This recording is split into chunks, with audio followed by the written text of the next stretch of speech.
வாசிக்கலாம். யோவான் எழுதின சுவிசேஷம் 14வது அதிகாரம் 18வது வசனத்தை வாசிக்கலாம். நமக்கு இந்த மாதத்துடைய வாக்குத்தத்தம் அதுதான். 14வது அதிகாரம் 18வது வசனத்தை வாசிக்கலாம். நான் உங்களை திக்கற்றவர்களாக விடேன், உங்களிடத்தில் வருவேன். இவர் யாரை குறித்து சொல்லுகிறார் என்று சொன்னால், பரிசுத்த ஆவியானவரை குறித்து இங்கே இயேசு கிறிஸ்து சொல்லுகிறார். ஒரு மனிதன், ஒரு கிறிஸ்தவன் பரிசுத்த ஆவியின் அபிஷேகத்தை பெற்றுக்கொள்ள வேண்டியது கட்டாயம். இங்க இயேசு கிறிஸ்துவை ஏற்றுக்கொண்டிருக்கலாம், ஞானஸ்தானத்தை பெற்றிருக்கலாம், ரொம்ப சந்தோஷம். ஆனால் பரிசுத்த ஆவியானவராலே என்ன பண்ண வேண்டும்? நடத்தப்பட வேண்டும். ஆண்டவர் சொன்னாரு, 3.5 வருஷம் சீஷர்களோடு தேவன் இருந்திருக்கிறார். ஆமென். பல அற்புதங்களை செய்திருக்கிறார், பல போதனைகளை செய்திருக்கிறார். இன்றைக்கு அவர் செய்த மலை பிரசங்கம் இன்றைக்கு எத்தனையோ பேருடைய வாழ்க்கையை மாற்றி கொண்டிருக்கிறார். அப்புறம் 3 வருஷம் செய்த போதனைகள் போதாதா? ஏன் ஆண்டவரே ஒரு தேற்றரவாளன் அவசியம்? ஆண்டவர் நினைச்சது என்ன செஞ்சிருக்கலாம்? 3 வருஷம் அவங்க போட்டிருக்காங்க, நாங்கள் தொட்டதும், நாங்கள் நோக்கி பார்த்ததும், எங்கள் கண்களினால் கண்டதும், எங்கள் காதுகளினால் கேட்டதும். அப்படின்னா என்னத்தை யாரை குறித்து சொல்றாங்க? இயேசுவை குறித்து யோவான் சொல்லுகிறார். நாங்கள் தொட்டதும், நாங்கள் நோக்கி பார்த்ததும். அப்படிப்பட்ட ஒரு 3.5 வருஷம் கூட இருந்தாங்க. இன்னும் ஒரு சீஷன் சொல்லுகிறார், மார்பிலே சாய்ந்து கொண்டிருந்தாராம். 3 வருஷம் செதறவே கிடையாது. அந்த 12 பேர் ஒண்ணுதான் விசாரிச்சு எல்லாம் அப்படி ஆண்டவரோடு கூட இருந்தாங்க. இன்னும் சில நேரம் சில சத்தியங்களை தனிமையில என்ன பண்ணாங்க தெரியுமா? ஏசப்பா விளக்கி காட்டுனாங்க. அப்படி இருந்தாலும் ஆண்டவர் சொன்னார், சீஷர்களை பார்த்து சொன்னார், காத்திருங்கள் என்று சொல்லி. இன்னைக்கு நிறைய பேர் நினைக்கிறாங்க, ஞானஸ்தானம் எடுத்த உடனே வேலை முடிஞ்சிச்சு, சொல்லி முடிஞ்சு நமக்கு பரலோகத்துல டிக்கெட் போட்டாங்கன்னு சொல்லி. இல்லையே, ஞானஸ்தானம் எடுத்த உடனே நாம் அடுத்த ஸ்டெப் என்னன்னா, பரிசுத்த ஆவியின் அபிஷேகம் பெற்றுக்கொள்ள வேண்டும். அந்த அபிஷேகம் என்பது நீங்க தெளிவா புரிஞ்சுக்கொள்ளுங்க. ஏதோ ஆராதனைகளிலே பல பாஷைகளிலே பேசுகிறது மாத்திரம் அல்ல, அவராலே நடத்தப்பட வேண்டும். எப்படி 3.5 வருடம் இயேசுவோடு கூட நடந்தார்களோ, அதற்கப்புறம் வருகிற காலங்களிலே பரிசுத்த ஆவியானவரோடு கூட நடத்தப்பட வேண்டும். இந்த பரிசுத்த ஆவியானவர் இல்லாதனாலதான் சொல்லக்கூடிய சத்தியங்கள் நமக்கு வேதனையாக வருகிறது. இந்த பரிசுத்த ஆவியானவர் இல்லாதனாலதான் நமக்கு பிரச்சனை வருது. நல்ல கவனிக்கணும். இந்த பரிசுத்த ஆவியானவர் எதுக்கு தேவை தெரியுமா? இயேசு கிறிஸ்து இருக்கிற வரைக்கும் நிறைய சத்தியத்துக்குள்ள நடத்தினா, சமாரியாவுடைய பட்டணத்துல போய் போதித்தார். ஆனா சீஷர்கள் முத போனது எப்ப தெரியுமா? பேதுரு ஒரு புறஜாதியாருடைய கொர்நேலிய வீட்டுக்கு போனது எப்ப தெரியுமா? இயேசுவுடைய மரணத்துக்கு பின்பதாக. அது ஒருவேளை அபிஷேகம் இல்லைன்னா போயிருக்கவே முடியல. அப்போ பரிசுத்த ஆவியின் அபிஷேகம் நமக்கு வேண்டும். அதனாலதான் ஆண்டவர் சொன்னார், நான் போறப்பா, நான் போயிட்டு உங்களை விட மாட்டேன், அங்க இருக்க பரிந்து பேசுறேன் மட்டும் சொல்லி விடல. என்ன தெரியுமா? ஒரு தேற்றரவாளனை உங்களிடத்துக்கு நான் அனுப்புவேன் என்று சொல்லி அதை காத்திருந்து நாம் பெற்றுக்கொள்ள வேண்டும். வாசிக்கலாம், பரிசுத்த ஆவியானவரோடு இணைந்து பார்க்கிற பார்வை எப்படி இருக்கும் என்று சொல்லி அதற்கு எக்ஸாம்பிளா ஒரு குடும்பத்தை குறித்து நாம் பார்க்க போகிறோம். மத்தேயு எழுதின சுவிசேஷம் 11வது அதிகாரம் 23வது வசனத்தை வாசிக்கலாம். வானபரியந்தம் உயர்த்தப்பட்ட கப்பர்நகூமே, வானபரியந்தம் உயர்த்தப்பட்ட கப்பர்நகூம். இயேசு கிறிஸ்து தன் ஆண்ட காலத்துல நிறைய பட்டணங்களுக்கு போனார், நிறைய கிராமங்களுக்கு போனார். அதிலே வானபரியந்தம் உயர்த்தப்பட்ட அப்படின்னா என்ன அர்த்தம்? அங்கேதான் நிறைய பிசினஸ் பீப்புள் இருந்தாங்க, அங்கதான் நிறைய செல்வந்தர்கள் இருந்தார்கள், அங்கே சகல ஜனங்களும் தனக்கு ஒரு வீடு கிடைக்காதான்னு சொல்லி அளவுக்கு வானபரியந்தம் ஆண்டவரே சொல்றார், வானபரியந்தம் உயர்த்தப்பட்டு இருக்கிறது. எல்லாத்திலையும் செல்வத்துல உயர்த்திருக்கிறது, படிப்புல உயர்த்திருக்கிறது, இன்னும் சொல்ல போனா பொழுதுபோக்குல உயர்த்திருக்கிறது, எல்லாத்திலையுமே. அப்படின்னா என்ன அர்த்தம்? வானபரியந்தம் உயர்த்தப்பட்டது. நம்ம வீட்டுல இப்ப நம்ம ஏரியாவிலேயே ஒரு பெரிய பில்டிங் இருக்குன்னா நார்மலாவே பார்த்தா அது எல்லாருக்கும் தெரியும். ஆமென். ஒரு சிலருக்குலாம் ஒரு பெரிய ஆசை இருக்கும், நான் இந்த இடத்துக்கு போகணும் அப்படின்னு சொல்லி, நான் இந்த போய் இதை போய் பார்த்துட்டு வரணும் அப்படின்னு சொல்லி. அப்படிப்பட்ட வானபரியந்தம் இது உயர்ந்திருந்துதான், எல்லாத்திலையுமே உயர்ந்திருந்தது. பணத்திலே அதுல எல்லாத்திலையுமே பணம் இருந்ததாவே எல்லாமே அழகு தானா என்ன பண்ணிருந்து இப்பெல்லாம் வந்துருக்கு. எல்லாத்திலையுமே உயர்த்தப்பட்ட அந்த கப்பர்நகூமை தேவன் எப்படி பார்த்தாராம்? வாசிக்கலாம் தொடர்ந்து. வானபரியந்தம் உயர்த்தப்பட்ட கப்பர்நகூமே, நீ பாதாள பரியந்தம் தாழ்த்தப்படுவாய். நீ பாதாள பரியந்தம். இதுதான் தேவ பார்வை. வானபரியந்தம் உயர்த்தப்பட்டு இருக்கிறதா? ஆனால் தேவன் பார்க்கிறார், நீ பாதாள பரியந்தம் தாழ்த்தப்பட போகிறாய். ஆனா இன்னைக்கு நிறைய அதுதான் சொல்ல, பரிசுத்த ஆவியின் அபிஷேகம் ஏன் வேண்டும் என்று சொன்னால்,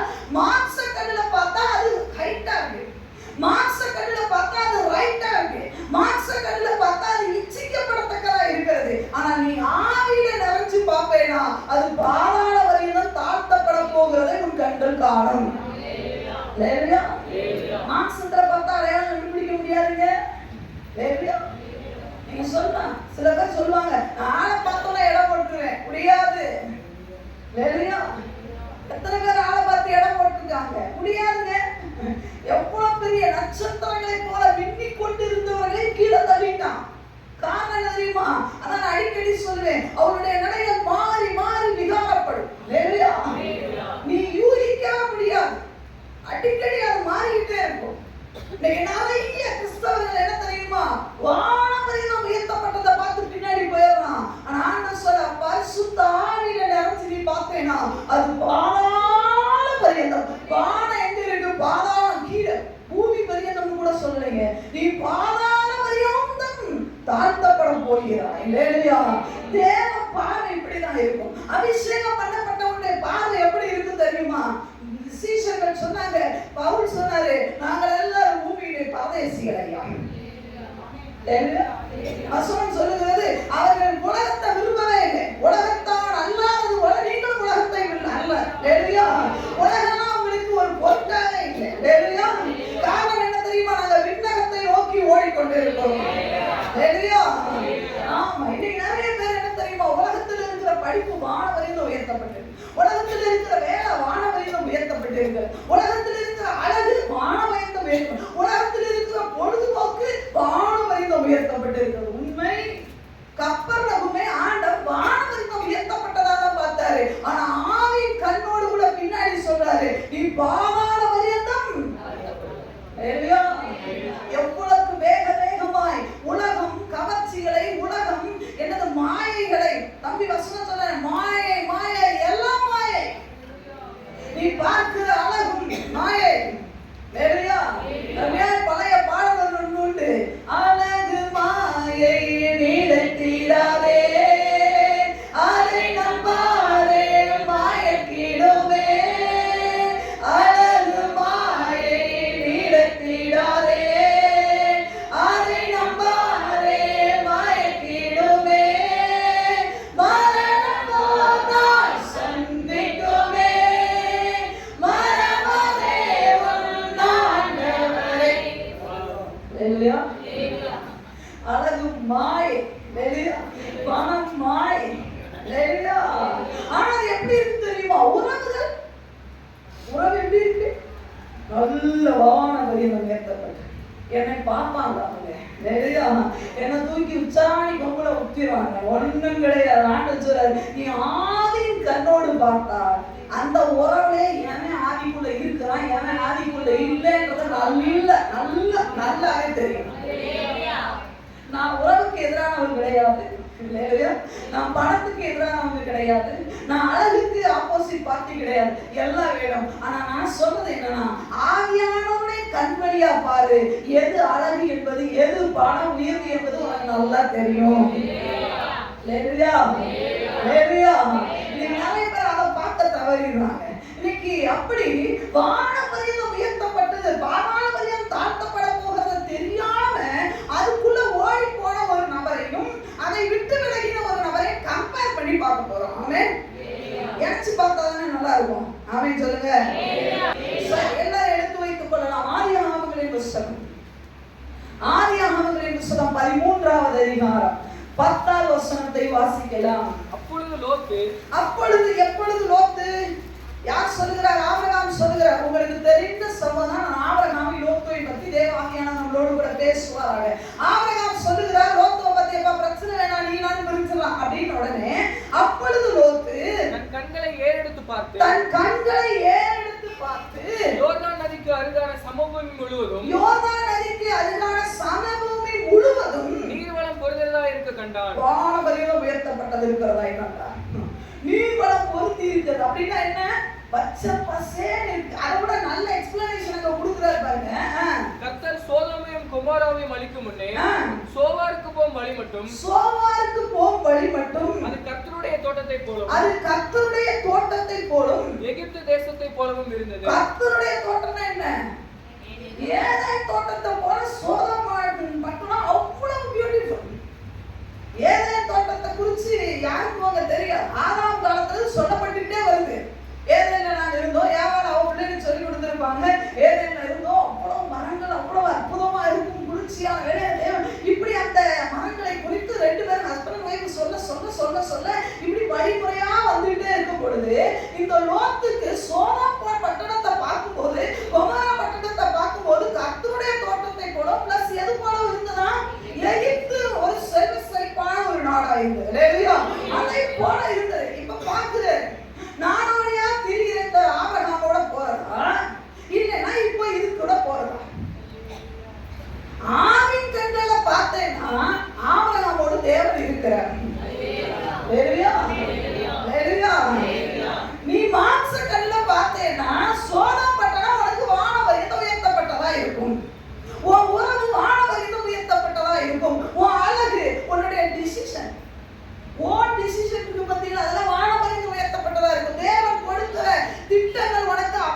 அங்கேயும் தண்ணி வர ஆண்டவரால கொடுக்கும். ஆமென். அங்கேயும் என்னை போஷிக்க தேவன் செத்த பிள்ளையும் உயிரோட எழுப்ப கூடும்னு நம்புற ஆளு நம்மால். இல்லையா? வனாந்திரத்துல தண்ணி தர முடியும் நம்பவே மாட்டாரா? அதனால இப்ப லோத்து பார்த்தாரு, இந்த மனுஷனோட வனாந்திரமா சுத்துறதுக்கு நம்ம ஒரு கூட்டத்தோட இணைஞ்சிருவோம். வானவரிடம் உயர்த்தப்பட்டு இருக்கிறது. சோதம் நல்ல செழிப்பான பூமியா இருக்கிறது. இவரு டென்ட்டோட தான் இருக்கிறார். ஆனா சோதம் பட்டணத்துல வீடு கட்டி குடியிருக்கான். இவரு டென்ட் என்னைக்குமே வீடு கட்டவே ஆபரா வீடு கட்டவே மாட்டார். ஏன் தெரியுமா? 10 நாள் இருப்பார், 14 நாள் ஆண்டு இந்த பக்கம் போனானா போயிடுவார். நீ வலதுபுறம் இடதுபுறம் சுற்றி சுற்றி இருப்பா, உன் பிள்ளைகளுக்குலாம் தர போறேன்னா 10 நாள் இருப்பார், 14 நாள் வேற எங்கேயா போயிடுவார். அதனால இந்த மனுஷனோட இருக்கிறத விட நம்ம வானவரிடம் உயர்த்தப்படா தம்பி தங்கச்சி. ஏன் ஆண்டவராக இயேசு கிறிஸ்து சுத்துற மாதிரி இருக்கும். ஆனா அங்கதான் ஆசீர்வாதமும் உண்டு, அங்கதான் செழிப்பும் உண்டு. நாம சொல்றது கூட ஒரு சிலருக்குலாம் என்ன தெரியுமா, உணர்ற மாதிரி தெரியும். இல்லையா? ஆனா வேதத்துல இருந்து நான் கம்பேர் பண்ணி காட்ட போறேன். இதெல்லாம் ஒரு நாள் உங்களுக்கு என்ன பண்ணு தெரியுமா, விளங்கும். இல்லையா?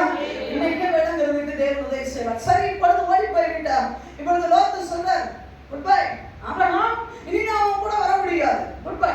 நீ எங்கப்பா போற? செழிப்பான தேசத்துக்கு. வானவரிடம் உயர்த்தப்பட்டாங்க. ஆனா சோதோமுடைய நிலைமை என்ன தெரியுமா? உங்க எல்லாருக்கும் நல்லா தெரியும். அக்னியால என்ன பண்ண போகுது?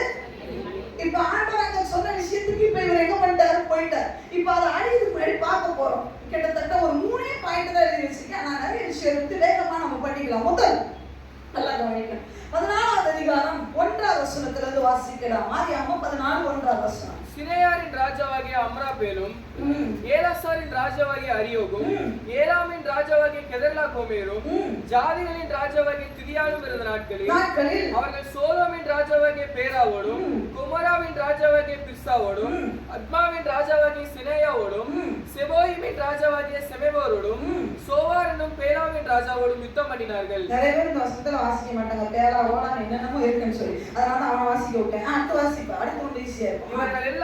இவர்கள் எல்லாரும் முப்புகடலாகிய சுத்திய பள்ளத்தாக்கிலே கூடினார்கள். இவர்கள் 12 வருஷம். யாரு நல்ல கவனிக்கணும். இந்த 2வது வசனத்துல இருக்கிற சோதோம் குமோரா ராஜா, இவங்க எல்லாரும் நல்ல கவனிக்கணும். இந்த 4வது வசனத்துல அண்டர்லைன் பண்ணிக்கணும். இவர்கள் எல்லாரும் 12 வருஷம் கெதர்லா கோமேரை என்ன பண்ணினார்கள்? சேவித்தார்கள். அப்படின்னா என்ன? அப்படின்னா 12 வருஷம் என்ன பண்ணிருக்காங்க? வரி கட்டியிருக்காங்க. அல்லேலூயா. வெளியில இருந்து பார்க்கிறார் லோத்து, சோதோம் பட்டணம் சூப்பர். ஆஹா, என்ன அருமையான பட்டணம். அட செல்வ செழிப்பா இருக்கேன். இதை விட்டுட்டு இந்த மனுஷன் டென்ட்டை போட்டுட்டு உட்கார்ந்துட்டு அங்க போனா எந்த பிரச்சனையும் இல்லை. அங்க போனா எந்த நமக்கு பிடுக்கல் ஒண்ணுமே இல்லை. நல்ல கவனிக்கணும். அப்படி சொல்ற ஆட்கள் எல்லாம் திருச்சபைக்குள்ள மட்டும் பிக்கல் இருக்குன்னு நினைச்சேன்னா நீ முட்டாள்னு தான் சொல்லுவேன் நான். ஆண்டவர்கிட்ட என்ன பிக்கல் இருக்குன்னு ஓடணும்னு நினைக்கிறேன். வேலையா ஒண்ணும் கிடையாது. இப்ப நீ பாருங்க, ஆபரகாம் சும்மா வேற குழப்பம் பண்ண நாம பாக்கலாம். இங்க ஒண்ணுமே இல்லை. ஏதேன் தோட்டத்தை போல இப்ப உள்ள போன உடனே கொஞ்ச நாள் வீடை கட்டினார். அவங்க லோத்துக்கு அந்த வீடு இருக்குதா? சொல்லுங்க. வீடு கட்டினா மனைவி கூட சேர்ந்து பிள்ளை எல்லாம் சேர்ந்து வீட்டை கட்டி இருப்பார் நான் நினைக்கிறேன். வீட்டெல்லாம் கட்டி நல்ல கிரக பிரவேசம் பண்ணினார். ஆபரகாம கூப்பிட்டாரன்னா இல்லை. இல்லையா?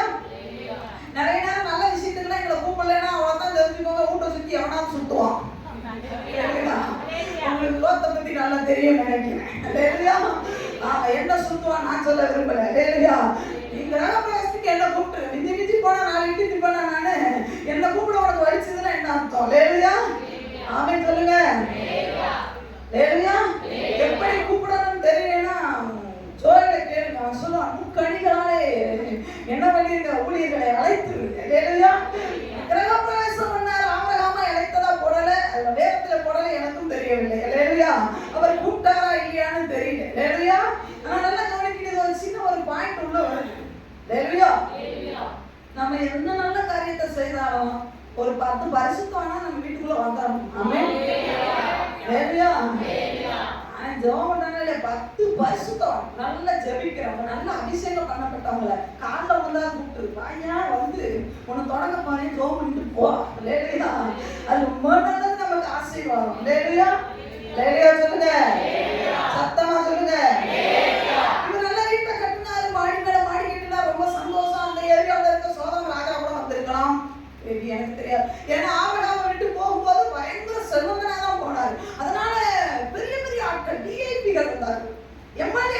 வந்தார்கள், எப்பிகள் வந்தார்கள். ஆபிரகாம் யாரு? அந்த எப்பத்தாலும் ஆந்திரமா சுத்தி அவங்க வேணாம், அது கூப்பிட்டா நமக்கு எப்படி அவமானம். அவரு ட்ரெஸ்ஸும் இதுவும் சரி இருக்காது, எந்த ட்ரெஸ்ஸை போட்டுட்டு என்னையும் பாரு பேச்சு குத்திட்டு வந்துடுவா. அவளை கூப்பிட்டு நம்ம ஒரு நாள் தனியா வச்சுக்கலாம். அதனால இப்படி ஒரு நல்ல ஃபேமஸ் சேலை கட்டிட்டு அது சும்மா அது கவரிங் நகைனாலும் 10 நகை இது வரைக்கும் போட்டுட்டு இருக்கணும். இது வரைக்கும் சிலமா முட்டி வரைக்கும் போட்டுட்டு சிக்கிட்டு ஆட்டா பார்த்தா அவ்வளோ சந்தோஷமா அப்படி வச்சுட்டு ஒட்டியானலாம் போட்டுட்டு வந்தா நமக்கு ஆசீர்வாதம் கிடைக்கிறேன். இல்லையா? ஒண்ணுமே என்னன்னா தேவ பிரசன்னத்தோட வரனே ஆசீர்வாதமே. சரி, இப்ப வீட்டு கிரகப்பிரவேசம் எல்லாம் பண்ணி 2 மாசம் கழிச்சு இப்ப நேரம் அங்க மந்திரி எடு அப்படின்னு என்னத்த எடுக்கணும், அடக்க குடு என்ன கேட்கிற, வரி குடு, வரியா அப்படின்னு ஒண்ணு கேள்விப்பட்டதே இல்லைன்னா இப்ப கேள்விப்படுறேன். நாங்க 12 வருஷமா யாருக்கு வரி செலுத்தணும் சொல்லுங்க? அதெல்லாம் போமே அந்த ஒரு ராஜாக்கு செலுத்தணும். இன்னொன்னு சொல்றீங்க, எங்க ஏரியால குடி இருக்குன்னா வரி எடுத்து குடு இல்லையா? உள்ள வரும்போது சொன்னானா எங்க ஏரியால வரி கட்டணும்னு சொன்னானா? நீ வீடு கட்டுற வரைக்கும் சொல்ல மாட்டான். அப்படின்னா என்ன அர்த்தம் தெரியுமா? நீ போய் ஃபார்ம் பண்ணி உட்கார வரைக்கும் ஒண்ணுமே சொல்ல மாட்டான். இதுல பேஸ்ட் இருக்கு, இதுல வேணா இருக்கு அப்படின்னா சொல்லுங்க.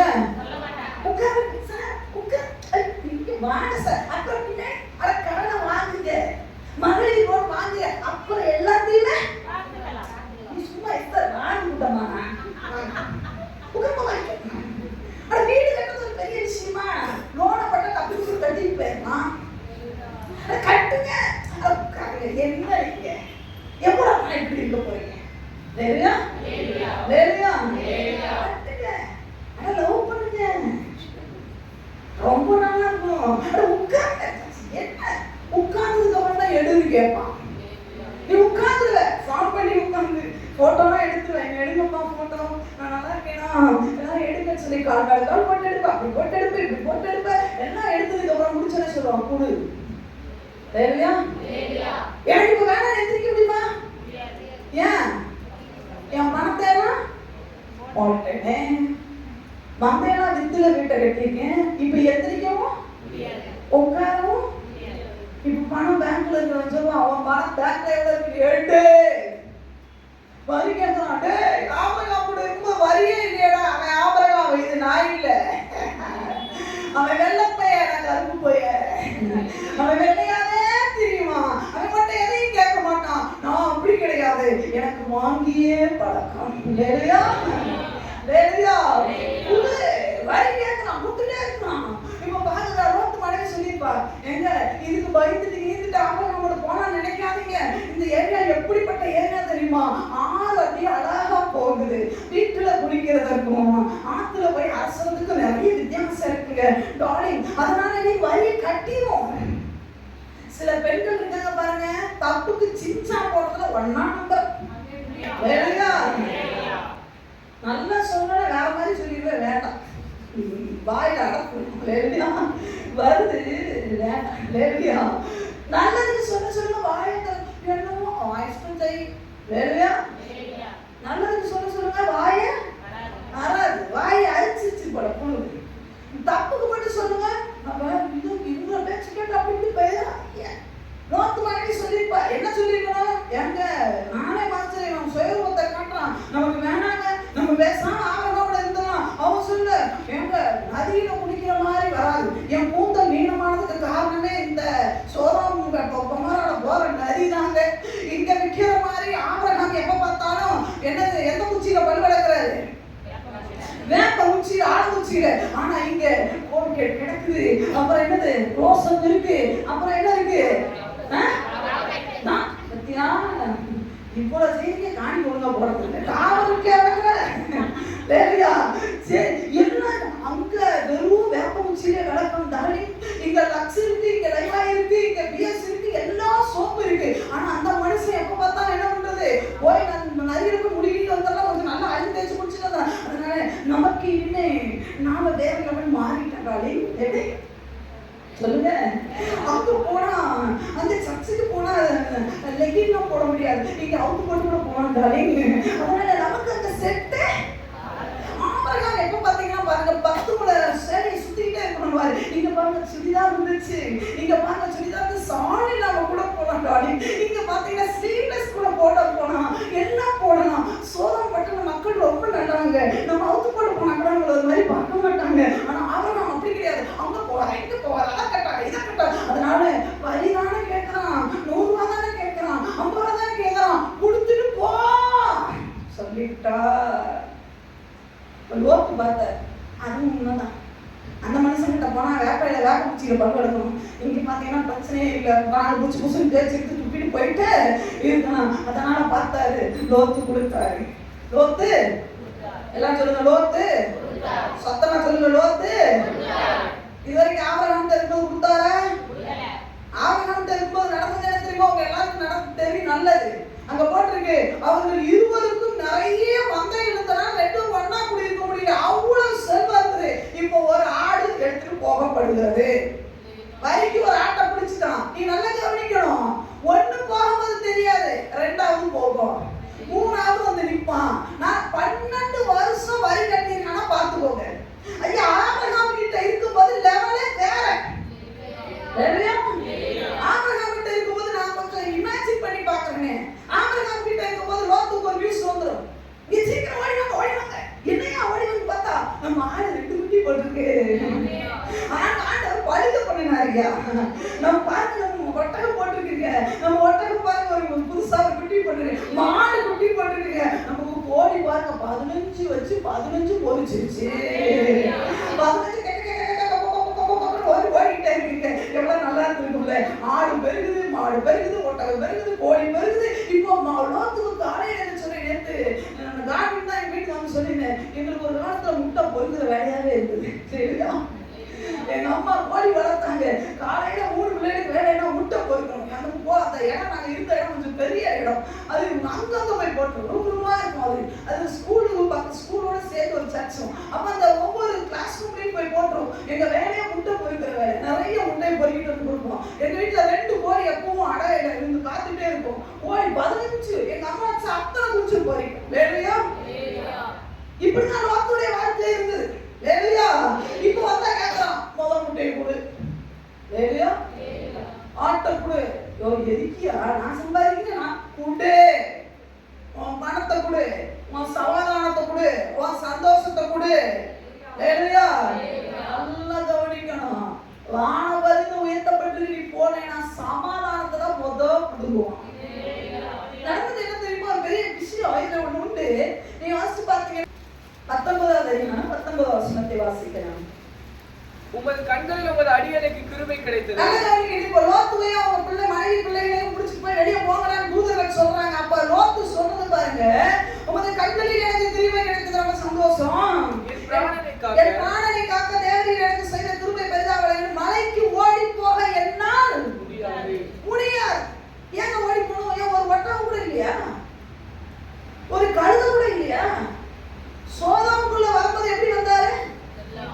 சூப்பரா வந்தாரு. இப்ப வெளியே போகும்போது எப்படி இல்ல? ஒரு ஒட்டகம் இல்ல, ஒரு கழுதை கிடையாது, ஒண்ணுமே கிடையாது. உள்ள வரும்போது தேவன் எல்லாம் கொடுத்தாரு.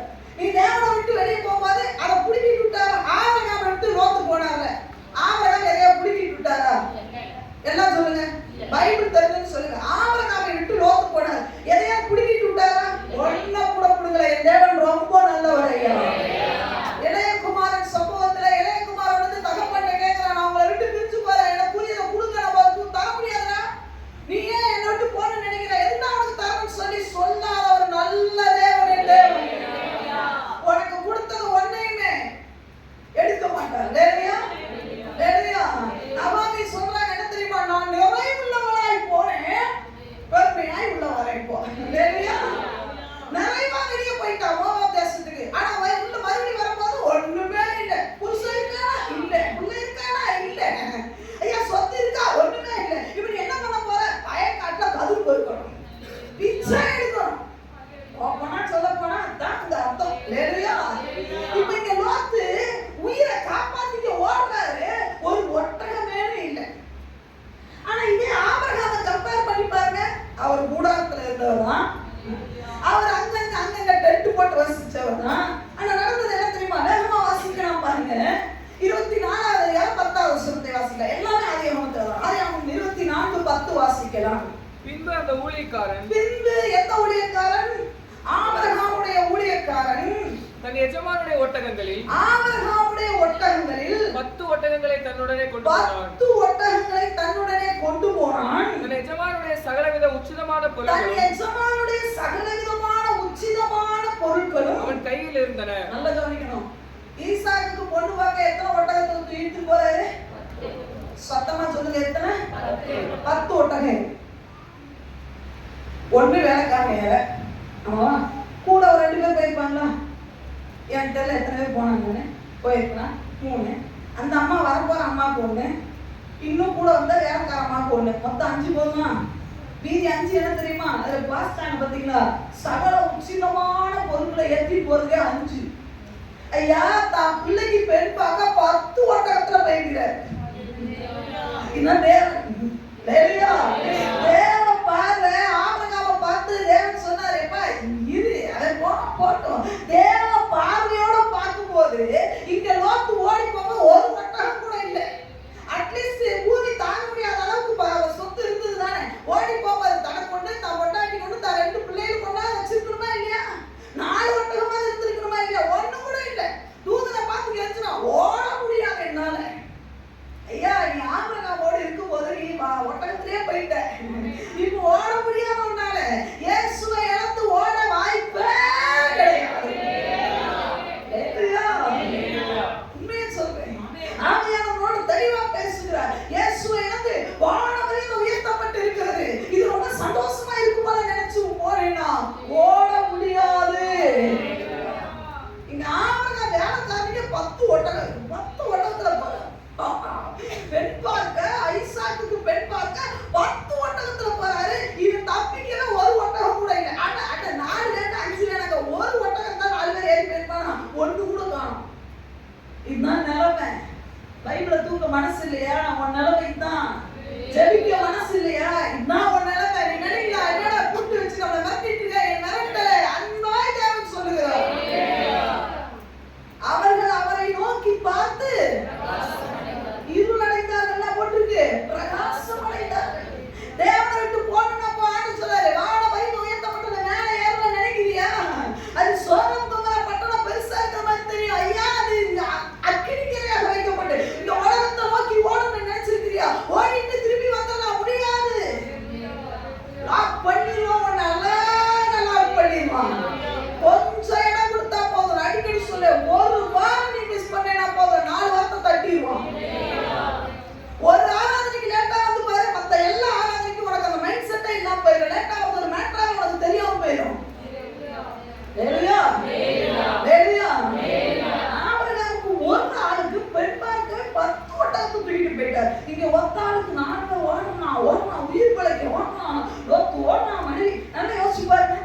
ஒரே ஒரு ஒட்டகத்தை வச்சுக்கோங்க. லோத்து ஒரு மனைவி 2 பிள்ளைகள் ஏறினாங்கன்னா லோத்து மனைவி பின்னாடி பார்த்துருப்பாளா? பார்த்துருக்கவே ஏன் பண்ணிருப்பா தெரியுமா? ஒண்ணு முன்னாடி பின்னாடி ஏற்றிருப்பாரு, புருஷன் ஏதோ வேலை பண்ணிருப்பாரு, ஏடி பின்னாடி திருப்பிதாடி. ஒருவேளை இன்னும் கொஞ்சம் ஜாஸ்தி பேசணும்னு வச்சுக்கோங்களேன், ஒட்டகத்தை அடிச்சு என்ன பண்ணிருப்பாரு? ஓடி அந்த சேர வேண்டிய அந்த பட்டணத்துக்குள்ள போய் சேர்த்திருப்பாரு. இல்லையா? சோமாருக்குள்ள வேகமா இவர் ஓடுனனாலதான் முடியல. இல்லையா? இவர் ஒட்டகத்துல போய் அடிச்சு வேகமா போனா என் பொண்டாட்டி நானும் காப்பாது. அந்த ஒண்ணு கூட இல்லாம போனதுக்கு காரணம் என்ன தெரியுமா? சோதம் எப்படி இருக்கு தெரியுமா? இங்க அப்பா தோட்டத்தை போல இருக்கு, ரொம்ப சூப்பரா இருக்கு. ஆமா, ஆராதனை விட்டுட்டு போய் ஊர் சுத்தினா சூப்பரா தான் இருக்கும். ஆமா, இங்க நடக்கிற ஆராதனை விட்டுட்டு நீ தூங்குனா ரொம்ப சூப்பரா தான் இருக்கும். விளைவு என்ன தெரியுமா? ஒண்ணு இல்லாம நீ ஓடணும். ரெண்டாவது அந்த கவனிக்கணும், இது அவனுடைய காரியம். இரண்டாவது என்ன? 19வது அதிகாரம் 7வது வசனத்தை வாசிக்கலாம். சகோதரரே, நல்ல கவனிக்கணும். இப்பொழுது யார் வந்திருக்கிறான்? நான் முன்ன காரியங்களை சீக்கிரமா சொல்றேன், ஏன்னா இது ஆபிரகாமை குறித்து எல்லாருக்கும் நல்லா தெரியும், அதனால உங்களுக்கு நான் சொல்லுகிறேன். இப்பொழுது சோதோமை அழிக்க தூதர்கள் வந்து விட்டார்கள். தூதர்கள் வந்த உடனே லோத்து வீட்டுக்குள்ள கூப்பிட்டு உட்கார வச்சுட்டாரு. சாப்பாடுலாம் கொடுத்த உடனே அந்த பட்டணத்து மனிதர்கள் என்ன பண்ணிட்டாங்க? சூழ்ந்துட்டாங்க. அந்த பட்டணத்தை சூழ்ந்து என்ன பண்றாங்க? வெளியே அனுப்பிச்சு விடுங்க, உங்ககிட்ட கொண்டு வா வெளியே அப்படின்னு சொல்லும் பொழுது இவர் என்ன பண்றாருன்னு சொல்லி பார்த்தீங்கன்னு சொன்னா வாசிக்கலாம். இப்பொழுது வாசிக்கலாம். 6 வசனத்துல இருந்து வாசிங்க தம்பி. அப்பொழுது லோத்து வாசலுக்கு வெளியே வந்து தனக்கு பின்னாலே கதவை பூட்டி, அலங்கோடிக்கு வெளியே வந்துட்டாரு. பின்னாடி கதவை பூட்டிட்டு அவர்களிடத்தில் போய், யார் இடத்துல? அந்த சோதம் ஜனங்களிடத்துல போய், சகோதரரே, என் நல்ல கவிங்க சகோதரரே, இவர் என்ன சொல்றாரு? எல்லாம் சத்தமா சொல்லுங்க. லோத்து அவங்கள பார்த்து என்ன சொல்றாரு? பிரதர்ஸ், இத செய்ய வேண்டாம். ரொம்ப நல்ல வார்த்தை. தேவியா லோத்து அவங்கள பார்த்து, லோத்து எப்படி பார்த்தாரு சொல்லுங்க. லோத்து சோதம் ஜனங்களை எப்படி பார்த்தாங்க? சத்தமா சொல்லுங்க. நீ எவனாலும் பிரதர் சிஸ்டர் கூப்பிட்டுக்கோ. தேவியா உன் பிரதர் எவனா அவன் தான் உன் பிரதர். தேவியா ஆபிரகாம் தான் நமக்கு உதவுமா? சரி, இப்ப இவர் சொல்றாரு சகோதரரே இப்படி எல்லாம் செய்ய வேணாம், அவங்க வீட்டுக்கு இருந்தா நீங்க இப்பெல்லாம் பண்ணக்கூடாது. ஆனா ரீப்ளை என்ன வந்தது? அதான் ரொம்ப முக்கியம். ரீப்ளை என்ன வந்தது? அதற்கு அவர்கள் அப்பாலே போ, அப்பாலே போடாத பக்கம் பரதேசியாய் வந்த இவனா நியாயம் பேசுகிறது. என்னவா எல்லாம் சொல்லுங்க. நான் அவ்வளவு பார்த்து சொல்றேன் சிஸ்டர் அப்படின்னு. அப்படி பரதேசி அப்படின்னா எனக்கு எப்படி இருக்கும்? யாரும் பார்த்து பரதேசிங்க. டேய் வரும்போது எப்படி வந்தா தெரியல. ஒட்டகத்தோட வந்து என்ன பார்த்தா பரதேசி சொல்றேன். நான் சகோதரன் தானே சொல்றேன். ஆமா, உன் ஒரிஜினல் சகோதரன் யாரு? ஞானஸ்தானம் எடுத்த பத்தியா? அன்னைக்கே உன் சகோதரனா மாறி போச்சு. இயேசு கிறிஸ்துவிடத்துல வந்தாங்க. வந்து சொன்னாங்க, ஏன் பிரசங்கம் பண்ணிட்டு இருக்காரு? வாசல்ல பயங்கர கூட்டம். ஐயா உங்க அம்மா உங்க சகோதரனா வந்திருக்காங்க. ஆண்டவர் என்ன தெரியுமா சொன்னாரு? உடனே வந்துட்டீங்களாமா கடிச்சாரு. பிரசங்கத்தை ஸ்டார்ட் பண்ணி ஒரு நிமிஷம் எல்லாரும் இயேசு சொன்னா எல்லாரும் இருந்திருப்பாங்க இல்லையா? டெஃபினட்டா இருந்திருப்பாங்க. அவங்க அம்மாவை பார்க்கட்டும் வேணும்பா, நமக்கே ஊழியம் செய்யறாரு, அவர் அம்மாவை போய் பார்க்கணும். ஆண்டவர் என்ன சொன்னார் தெரியுமா? அவங்க இல்லப்பா தா இருக்காங்க பாருங்க, சீசர்களை காட்டி இதுதான் என் தாயும். சத்தமா சொல்லணுமே, என் தாயும் சகோதரர்கள. ஞானஸ்தானம் எடுத்ததுக்கு அப்புறம் நம்ம குடும்பமே மாறிடும். ஆனா நமக்கு என்ன தெரியுமா? உள்ள வந்தா சபை விசுவாசிகள் குடும்பம், வெளியே போனா அது வேணும். 4 பேர் நமக்கு வேணும். நம்மளோட கான்செப்ட்ல எப்பவுமே சாவதை பத்தியே தான் இருக்கும். நிறைய சொல்றது என்ன தெரியுமா? 4 பேர் வேணும்ல நமக்கு. அதோட அர்த்தம் என்ன தெரியுமா? அதோட அர்த்தம் என்ன? செத்த வரவே 4 பேர். அதைத்தான் சொல்றேன், இது தெரியாமலாம் சொல்லாதீங்க. சரியா? 4 பேர் நமக்கு எதுக்கு வேணும்? எதுக்கு வேணும்? என்னத்துக்கு வேணும் நமக்கு? தேவன் இருக்கிறார் நமக்கு. சகோதரரை அவன் சொல்றான் பரதேசி. வேதனையா இருக்கா? உண்மைதான். நம்ம அப்படித்தான் பார்க்கிறோம் தெரியுமா உங்களுக்கு? ஒரு காலத்துல நம்ம இல்லாம இருந்தோம்ல, நினைச்சு பார்க்கணும் பிரதர்ஸ். அன்பு விசுவாசியை கையெடுத்து கேட்கிறேன், உன்னை தேவன் நடத்தி வந்த வழியை நினைச்சு பாரு. என் தேவன் ஒன்று இல்லாம வரும்போது பரதேசியா வெளியே போன்னு சொல்லல. ஆண்டவர் எரேமியா தீர்க்கதரிசன புத்தகத்துல எசேக்கியேல் தீர்க்கதரிசனத்துல போட்டிருக்கு, நீ உன் ரத்தத்திலே புரண்டு கிடந்து மிதிக்கப்பட ஏதுவாய் கிடக்கும் பொழுது நான் உன்னை கடந்து போவது பார்த்தேன். இவளை பராமரிக்க ஆள் இல்லை, இவளை குளிப்பாட்ட ஆள் இல்லை, இவளுக்கு வஸ்திரம் போட ஆள் இல்லை, ஏன் கேட்க ஆள் இல்லைன்னு தன் கையிலே உன்னை எடுத்து தன் குடியிலே உன்னை துணைத்து உன்னை பரமானமான வஸ்திரங்களை உடுத்தினவர் என் இயேசு, என் இயேசு, என் இயேசு கிறிஸ்து.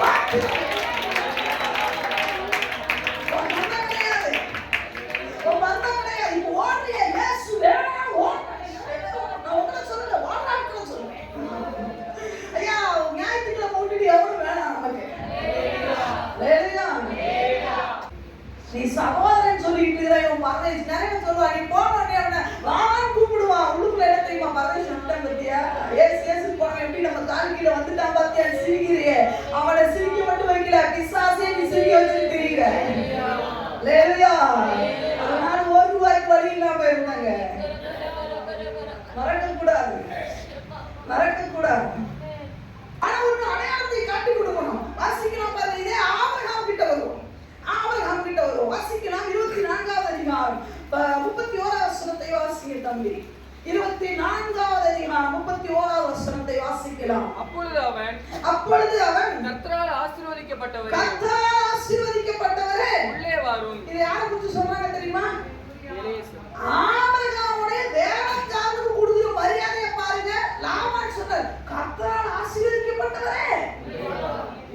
அப்பா லோத்துவ பரதேசின்னு சொன்னவன் ஆபிரகாம் வேலைக்காரனுக்கு கொடுக்குற ரெஸ்பெக்ட பாருங்க.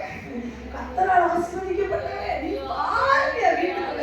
ஐயா என்ன கையா தட்டியா இல்ல ஆண்டவருடைய வேலைக்காரனுக்கு கொடுக்கப்பட்ட ஒரு பெரிய ரெஸ்பெக்ட்.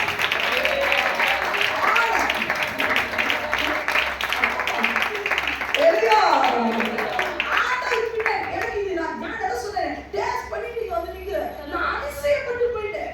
ஆபிரகாம் சொன்னா பரவாயில்ல, ஆபிரகாம் வேலைக்காரமா சொல்ற கர்த்தரால் ஆசீர்வதிக்கப்பட்டவரே நீ வெளியே நீ போனே, நீ ஏன் வெளியே நிக்கிறீங்க? என் வீட்டுக்குள்ள வாங்க. வேலைக்காரனுக்கு மரியாதை, வேலைக்காரனுக்கு இந்த பேர். சரி, மற்ற ஜனங்கள் என்ன சொன்னாங்க வாசிக்கலாம். ஆதியாகமத்தின் புத்தகம் 23வது அதிகாரம் 6வது வசனத்தை வாசிக்கலாம். 23:6. எங்கள் ஆண்டவனே நாங்கள் சொல்லுகிறதை கேளும். ஒரு கேளு. அப்பா இப்ப ஆபிரகாம் நல்லா கவனிக்கணும். அதுக்கு முன்னாடி உள்ள விஷயத்தை சொல்றேன். ஆபிரகாம் எங்க போறாரு அப்படின்னு கேட்டா அங்க உள்ள ஆட்கள்கிட்ட யார் செத்து போயிட்டா? மனைவி செத்து போயிட்டாங்க. அடக்கம் பண்ண ஒரு இடம் வேணும்.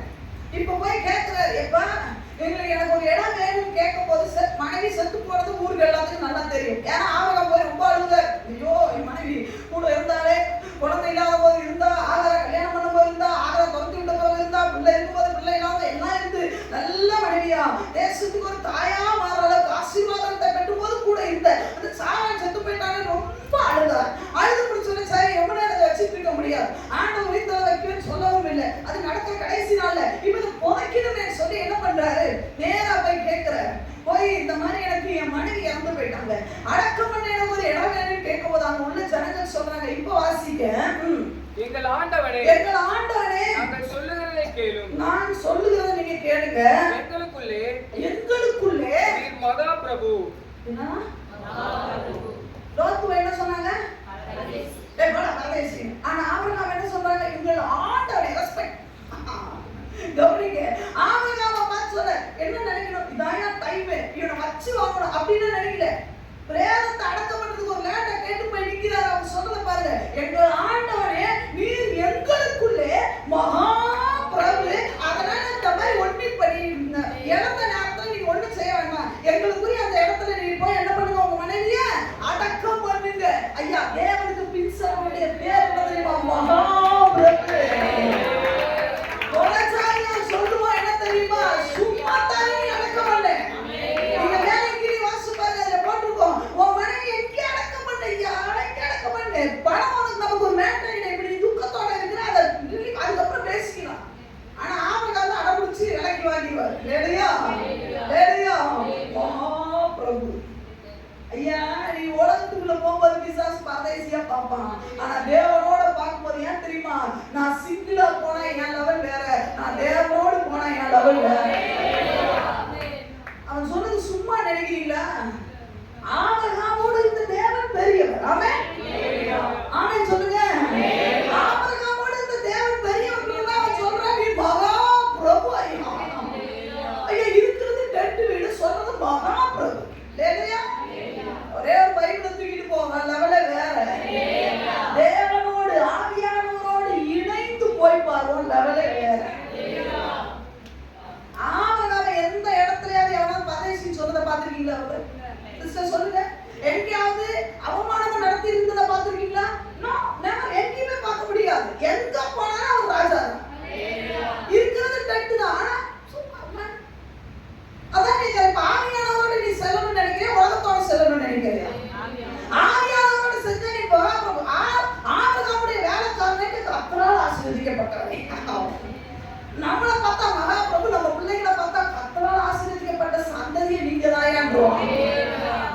ஆமென். ஹalleluya.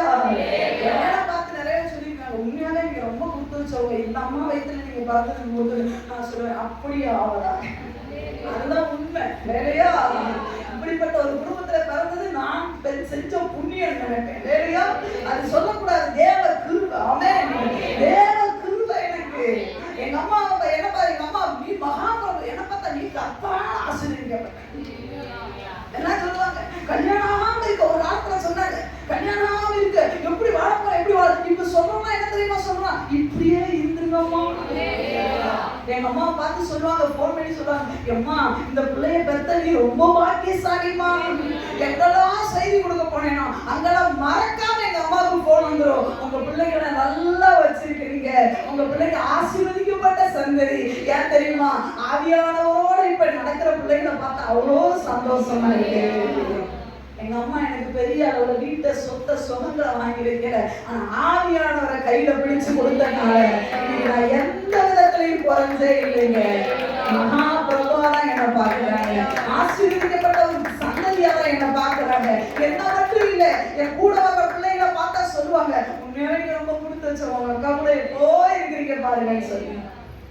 அது மாத்திரம் இல்லாம தேவன் என்ன சொல்றார் பாருங்க, ஆபிரகாமை குறித்து சொல்கிற 20ஆம் அதிகாரம் 7ஆவது வசனத்தை வாசிக்கலாம். அந்த மனுஷனுடைய மனைவியை அவனிடத்திற்கு அனுப்பிவிடு, அவன் ஒரு தீர்க்கதரிசி. அவன் ஒரு தீர்க்கதரிசி. ஆபிரகாமை குறித்து தேவன் என்ன சொல்றாரு? தீர்க்கதரிசி. அவர் ஒரு ப்ராஃபட், ஹalleluya, தீர்க்கதரிசி, ஹalleluya. ஆபிரகாமை தீர்க்கதரிசி சொன்னது ஆண்டவர் தான். அவர் பெரிய அளவுல வேற எதையும் சொல்றாரு. யாரை தெரியுமா வான் பண்ணாரு? இங்க யாரை வான் பண்ணிட்டு இருக்கிறார் ஆண்டவர்? ராஜாவை வான் பண்றாரு. அபிமெலேக்கு ராஜாவை போய் சொல்றாரு, அவன் கொண்டாட்டி அவன்கிட்ட அனுப்பிச்சுடுறான், அவன் பொருளை ஒண்ணு தொடாது. அவன் யார் தெரியுமா? தீர்க்கதரிசி. நீ நல்லா இருக்கணும்னு அவன் ஜெபம் பண்ணாதான் நீ ஆசீர்வாதமா இருப்ப. உடனே அது நடுங்குவான். ஐயோ அவன் சொன்ன அவன் என்னவோ சொல்லிட்டு போறான். அந்த டாபிக்ல போனோம்னா அது கொஞ்சம் கிரிட்டிக்கலா இருக்கும் இல்லையா? அவன் என்ன சொன்னான்னு உனக்கு வேணும், அவன் கொண்டாட்டி நீ அனுப்பிச்சுடு. அபிமெலேக்கு சொல்றாரு, ஐயா அவன் சகோதரின்னு சொன்னா அதெல்லாம் இருந்துட்டு போட்டேன், இப்ப நான் சொல்றேன் அவன் கொண்டாட்டியது, நீ அனுப்பிச்சு விட்டு, இல்லைன்னா வாழ முடியாது பயன். அவன் தீர்க்கதரிசியா இருக்கும். சபிச்சு அப்படின்னா தீர்க்கதரிசி சொன்னா அப்படியே அப்படின்னா அப்படின்னு அர்த்தம். வேண்டாம் வச்சுக்காரு. நட்டிக்கு வந்து பொண்டாட்டி மட்டுமா கொடுத்தாரு, கூட எல்லாத்தையும் சேர்த்து கொடுத்தாரு. இல்லையா?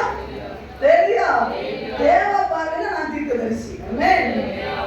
இல்லையா? இதே தேவ பார்வையில லோத்து எப்படி தெரியுமா? பாவத்துக்குள்ள கிடக்கிற மனுஷன். அதான் சொன்னேன், நம்ம ஆண்டவர் பார்க்கும்போது தாய் கர்ப்பத்தில் இருக்கும்போது விசேஷித்தவர்களை பார்த்திருக்காரு.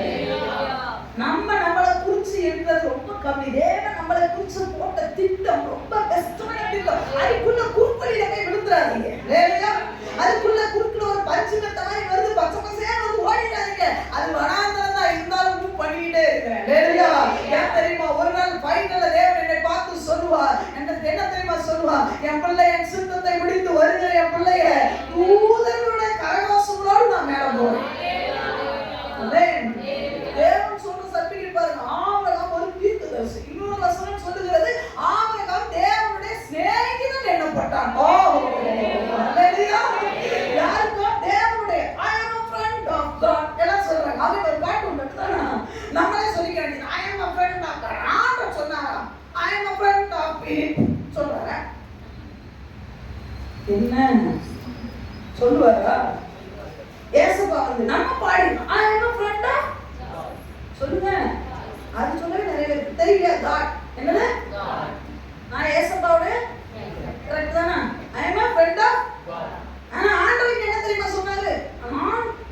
ஆபிரகாமுடைய ஸ்நேகிதன்.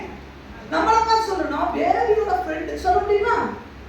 அதனால பாட்டை உண்டாவா பாடிடுவோம். I am a friend of God. அப்படி அதுக்கு குத்து அதுவே தெரிஞ்சதுல நீ ஃப்ரெண்ட் இல்லைன்னு I am a friend of God இப்படி பாடணும். நான் ஏசப்பாவுடைய இப்படி குத்தக்கூடாது, வேற மாதிரி குத்தக்கூடாது. ஆட்டத்திலே வேற மாதிரி குத்திட்டோம்னா வேற மாதிரி போயிடும், அசிங்கமா போயிடும்.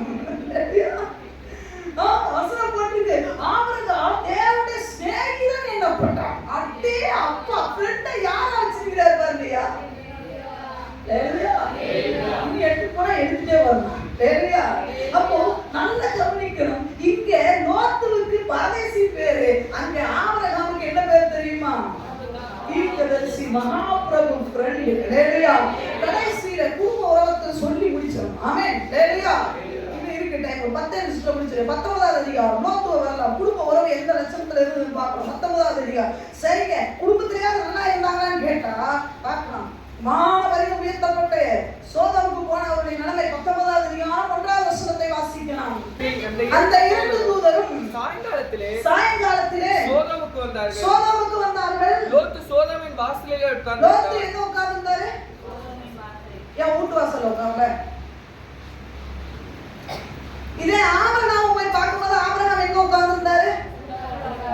18:1 பாத்தீங்கன்னா பகலின் உஷ்ண வேளையிலே அவன் கூடார வாசலிலே, பட்டணத்து வாசல்ல உட்கார்ல. வித்தியாசம் உண்டு. ஆபிரகாம் கூடார வாசல்ல உட்கார்ந்திருந்தா, லோத்து பட்டண வாசல். அப்படின்னா என்ன தெரியுமா? பட்டணத்துக்கு வெளியே வந்துட்டார். போன அந்த குடும்பத்துல ஒரு சமாதானமே இல்லை. ஐயா, நீ விரும்பி போன இடம் தான் ஐயா இங்க. நீ விரும்பி போன இடம் தான் அங்க. நீ செலக்ட் பண்ண வானவெளியில உயர்த்தப்பட்ட. இப்ப லோத்துக்கு வெறுத்து போச்சு. வீட்டுக்குள்ள உட்கார முடியல. இது எங்க தெரியுமா? சாயங்கால வேளையில லோத்து வெளியே வந்து உட்கார்ந்து காத்து வாங்க உட்கார்ந்தா நினைக்கிறீங்களா? என் வீட்டு வாடு மாடி மேல உட்காருது. நம்ம ஆபிரகாம் தான் டென்ட் அடிச்சிருக்கிறாரு. நீ என்ன கட்டிருக்க? வீடு தானே? கதவு இருக்குதா? வீட்டு கதவை தேடிதான் சுத்தி அடித்தாங்க. அப்படிதானே? வீடு இருக்கு. காத்து வாங்க எங்க உட்கார்ந்துருக்கலாம்? சோதப்பட்டணம் எப்படிப்பட்ட பட்டணம்? கர்த்தரி சொல்லுங்க, என்ன இருக்குது?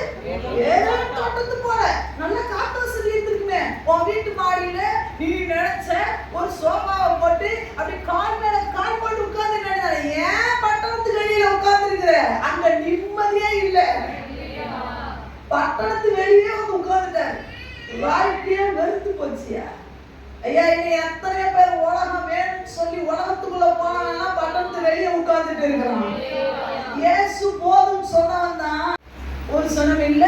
அப்பனோட உறவு கேவலமான வாழ்க்கை. உறவுகள் கேவலமா மாறிடும். வேலையா வேலையா இன்னைக்கு உறவுகளுக்குள்ள கேவலம் நடந்துட்டு இருக்கு. ஆனா தேவ பிள்ளைக்கு அப்படி இல்லை. என்ன தெரியுமா? அதான் சொல்லுவேன், ஆவிக்குரியவன் சகலவற்றை ஆராய்ந்து நிதானிக்கிறான். அவன் பார்வைய என்ன தெரியுமா? நான் பார்க்கல, நான் சோதம் கொண்டு போனேன். அவருக்கு நல்லா தெரியும். இது பார்க்கிறதுக்கு கர்த்தரின் தோட்டத்தை போல இருக்கிறது. ஆனா கர்த்தருடைய தோட்டம் இல்லை. இது எகிப்தை போல இருக்கிறது. ஆனா இது எகிப்து அல்ல. இது என் உறவு போல இருக்கிறது. ஆனா இது என் உறவு அல்ல. இவன் எனக்கு உதவி பண்ற மாதிரி இருக்கு. ஆனா எனக்கு உதவி பண்ண மாட்டான். என் தேவன் தான். தேவன் மாத்திரம் எனக்கு செய்ய முடியும். அவரோடு உள்ள வாழ்க்கை. இந்த லோத்து ஆபிரகாமை கம்பேர் பண்ணி பாருங்க. எவ்வளவு அழகா தன் உயிரையும் பணயம் வைத்து ஆபிரகாமோடு கூட போகிறதுக்கு ஒரு கூட்டம் ரெடியானது. அன்பு விசுவாசி, நீங்களும் நான் யாரா இருக்கிறோம்? தேவ பார்வை உங்களுக்கு இருக்கா? ஆவியானவரோடு இணைந்து நீங்க நடக்கிறீங்க இல்லை என்று சொன்னார். நீங்க எப்படி இருந்தாலும் குணங்கள் படி நானும் தேவன் எனக்கு கொடுத்த பிள்ளைகளும் நமக்கு சாட்சிகளாக நிற்போம். இந்த திருச்சபையும் ஆண்டவரே சாட்சியா நிற்க போகிற கிருபைக்காக தொடர்ந்து நடத்துங்க, ஆசீர்வதிங்க, வழி நடத்துங்க. இயேசு கிறிஸ்துவின் மூலம் ஜெபம் கேளும். ஜீவனால பரலோக பிதாவே, ஆமென்.